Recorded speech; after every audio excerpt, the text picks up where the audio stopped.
Bago tayo magsimula, huwag kalimutang mag-like at share. Kung nagustuhan ninyo, mag-comment sa ibaba. Maraming salamat, let's go, ituloy na natin ang kwento.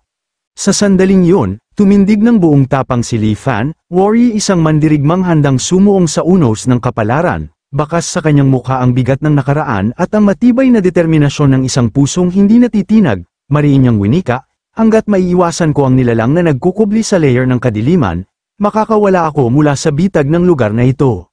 Ngunit bago pa man tuluyang lumubog ang kanyang isipan sa pangamba, isang nakasisilaw na gintong liwanag ang biglang sumabog mula sa kailaliman ng kawalan, tila apoy ng langit na pamunit sa dilim. Sa iglap na yun, bumalik sa kanyang alaala ang mga tanawin ng nakaraang buhay, ang landas ng immortalidad na nakahandusay, tahimik, walang galaw, para bang isang bangkay na nakalimutan ng panahon.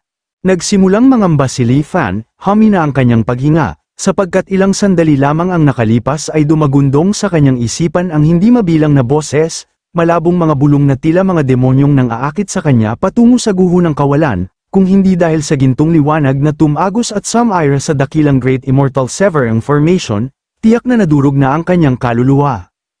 Lumipas ang 15 taon, at sa Anchor Year 20, sa wakas ay nakumpleto niya ang Truth Returning Charge. Taglay ang bagong kumpiyansa, muling bumalik si Li Fan sa guho ng kawalan at pinatakbo ang Taihang Arc, mabilis niyang nilampasan ang layer ng bagyo ng walang sagabal, at huminto sa mismong hangganan ng layer ng kadiliman. Doon, isang mabangis na hangin ang pumailan lang, kasabay ng kakaibang ihip na tila nagdadala ng sumpa, ang bagyo ay biglang humina, at mula sa kadiliman ay sumilip ang mahihinang patak ng liwanag, parang mga bituin na naglalaro sa gilid ng bangin. Ginamit niya ang mga munting spark na yun bilang gabay, hinanap ang halimaw na nagkukubli sa anino, ngunit wala siyang nahanap. Nang magsimulang maglaho ang liwanag, pinili niyang huwag mag-atubili, pinatakbo niya ng buong bilis ang Taihang Arc, bumaba patungo sa kailaliman ng guho ng kawalan. Ngunit sa kanyang pagkabigla, lumilipad pala siya ng diretso sa nakangangang bibig ng halimaw, sinalakay siya ng matinding gulat, at sa wakas ay nagpatunay ang kanyang hinala, ang nilalang ay nagtataglay ng napakalaking masamang hangarin laban sa mga mortal. Ang layunin nito ay walang iba kundi lamunin ang sinumang manggahas na lumapit sa lugar na yun. Sa pagkakataong yun, pinili ni Li Fan na umurong, pinuno siya ng takot habang tumatakas, habol ng halimaw na walang pagod, nang marating niya ang layer ng bagyo. Saka lamang tumigil ang paghabol ng nilalang, nanatili itong nakabantay sa hangganan ng kadiliman. Mula roon, ginamit ni Li Fan ang kidlat bilang ilaw upang masilayan ang tunay na anyo ng halimaw, isang dambuhalang balina, napakalaki kumpara sa maliit na Taihang Arc. Ngunit sa tuwing pumapasok siya sa layer ng kadiliman, palaging natutuntun siya ng halimaw, walang palya, kaya't napagpasyahan niyang magsaliksik ng ibang pamamaraan. Sa kabutihang palad, may oras pa siya. Maraming taon ng mga pagtatangka ang nakalaan sa hinaharap.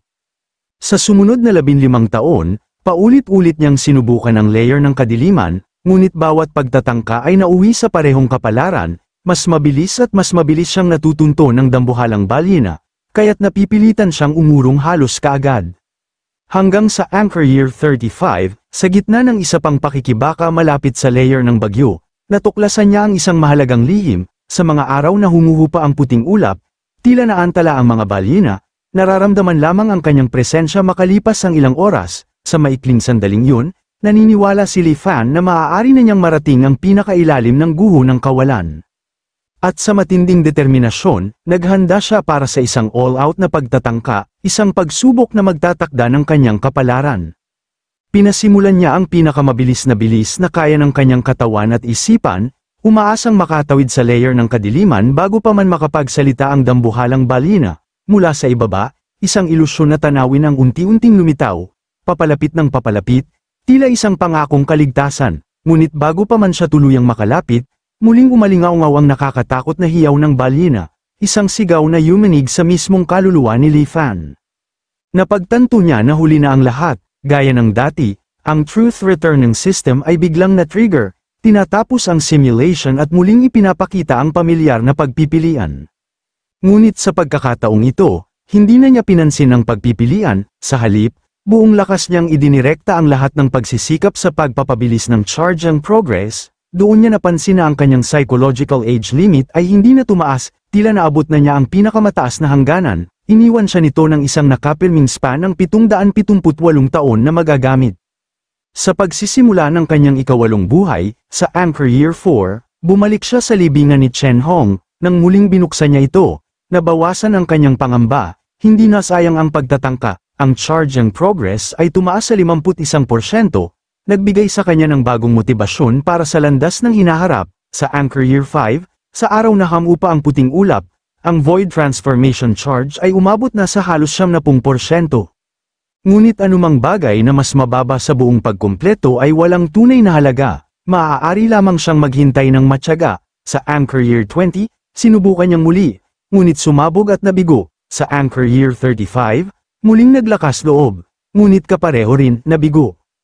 Kahit paulit-ulit ang kabiguan, hindi ito ganap na walang saysay. Sa bawat pagkatalo, ang kanyang kontrol sa Taihang Arc ay naging mas matalas, mas tiyak, mas matibay. Ngunit sa Anchor Year 50, sumuko na siya sa sapilitang pagpasok sa layer ng kadiliman, inabot na siya ng edad, bumagsak ang kanyang reflex, humina ang kanyang mental acuity, at nawala ang pagkakataon ng tagumpay. Sa halip, nagpa siya siyang bisitahin ng dalawang dati niyang kakilala, umaasang matututo ng isang bagay na makatutulong. Nang marinig niyang banggitin ang plano ng malakas, sinalakay siya ng alaala. Noong nakaraan, ginamit niya ang dahilan ng pagtalakay sa mga pamamaraan ng pagbuo ng formation upang maakit ang dalawang yun sa Grand Tutor Manor. Pagkatapos ng 3 round ng alak, inilabas niya ang isang scroll na naglalarawan sa dambuhalang balyena.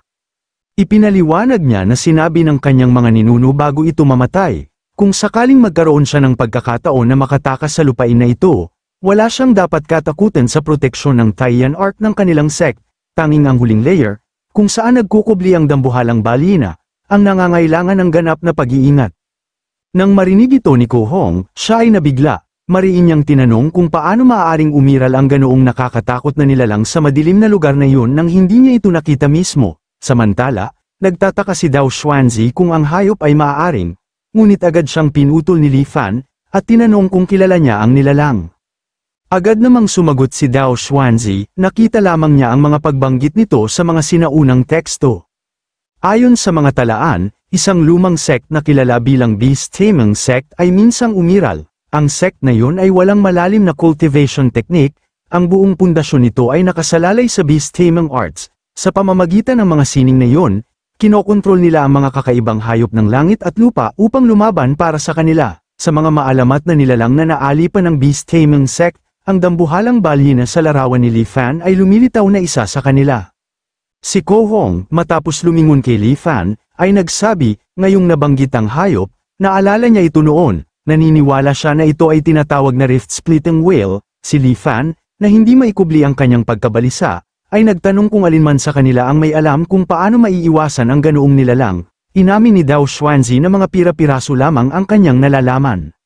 Dagdag pa ni Ko Hong na ang mga kakaibang hayop sa antas na yun ay matagal nang naglaho mula sa cultivation world, libu-libong taon na ang nakalipas, at tila imposibleng maunawaan ang kanilang mga gawi, napabuntong hininga si Li Fan, sapagkat sa kanyang puso ay sumibol ang mapait na katotohanan, na sa huli, wala siyang ibang sandigan kundi ang sarili niyang lakas at tapang. Matapos niyang ipasa ang cultivation method kay Dao Xuanzi at pauwiin ang dalawang lalaki, pinili niyang tapusin ang yugto ng buhay na yon, isang desisyong mabigat ngunit puno ng dignidad. Sa kanyang ikasyam na buhay, muling nagbalik siya sa libingan ni Chen Hong, dala ang matinding hangarin na absorban ng halting steel fragment at muling mag-recharge, subalit, ang truth returning ay nanatiling tahimik, walang sagot, walang reaksyon, parang isang pinto ng kapalaran na ayaw magbukas. Sa Anchor Year 20, sa Anchor Year 35, at muli sa Anchor Year 50, paulit-ulit niyang sinubukan na sumabog sa layer ng kadiliman, ngunit bawat pagtatangka ay nauwi sa parehong wakas, isang kumpletong kabiguan na tila ba pinagtatawanan ang kanyang pag-asa. Sa Anchor Year 65, dumating na siya sa hangganan ng kanyang edad, ang kanyang katawan ay marupok na, at ang kanyang buhay ay halos magwakas. Wala na siyang lakas upang malinlang o malampasan ng dambuhalang balyena, kaya't nagpasya siyang huwag ng pilitin ang kapalaran. Buong puso niyang isinuko ang kontrol ng Taihang Arc, hinayaang ito'y dahan-daang lamusong patungo sa kailaliman ng mga guho ng kawalan.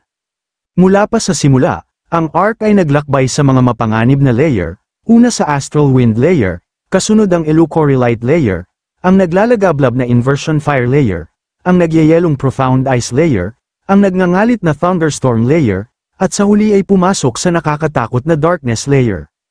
Ngunit bigla siyang napatigil sa pagtataka, sapagkat ang dambuhalang balyena ay hindi lumitaw. Halos naabot na niya ang pinakailalim ng kawalan ng hindi nakatagpo ng halimaw, determinado na huwag palampasin ang pagkakataon.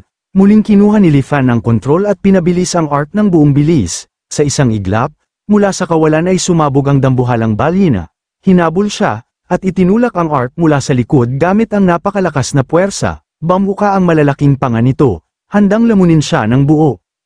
Nagtaka siya kung bakit ngayon lamang siya natuklasan, at saka dumating ang isang matinding liwanag ng pagkaunawa, ang dambuhalang balyena ay hindi nakakakita, o marahil, hindi nito pinapansin ang mga bagay na gumagalaw sa isang matatag na bilis, hanggat mapanatili niya ang kanyang arc sa isang tuloy-tuloy na daloy, maaari niyang tawirin ang Great Immortal Severing Formation ng walang pinsala. Nagsimula siyang tumawa ng hindi mapigil, isang tawang puno ng kalayaan at tagumpay. Ang huling paakit na nagbibigkis sa kanya sa lupain na yun ay winasak ng kanyang sariling mga kamay. Tumatawa pa rin, pinatatag niya ang mga kontrol ng arc. Ang taihang arc ay dumaan sa dambuhalang balyena, habang ang ungol nito ay umalingaw-ngaw sa kawalan, sa gitna ng kanyang malakas na tawa at ang galit na hiyaw ng hayop.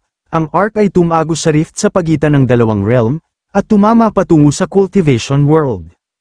Ang kanyang paligid ay naging malabo, tila sa isang kisap mata ay tumawid siya sa distansya ng hindi mabilang na mga mundo. Napakatinding pressure ang dumagan sa kanya, hanggang sa damaloy ang dugo mula sa kanyang ilong at mata. Ngunit wala siyang pakialam, nakatuon lamang ang kanyang paningin pabalik sa Great Immortal Severing Formation, mula sa kanyang mataas na pananaw, nasaksihan niya ang isang tanawin na hindi niya kailanman malilimutan.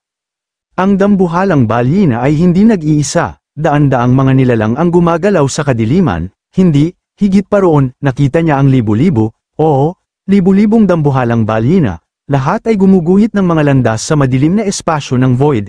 Ang Immortal Forsaken Land na kanyang tinakasan ay dahan-daang umurong palayo, habang ang Cultivation World ay papalapit ng papalapit, tila isang bagong kapalaran na handang yakapin siya.